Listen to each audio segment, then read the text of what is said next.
Se escucha el canto de una ballena y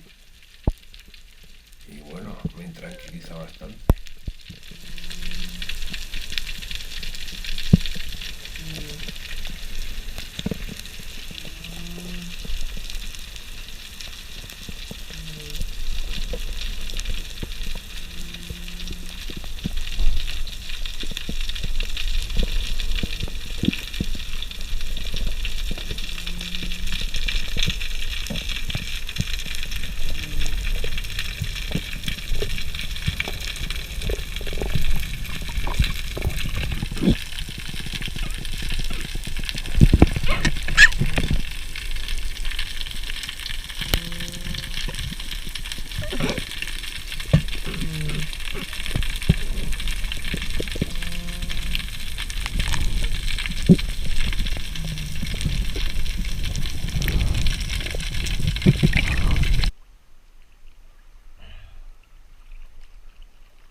En la parte norte de la isla me encuentro a un pescador submarino haciendo esperas a los dentones, en un fondo de unos 22 metros aproximadamente.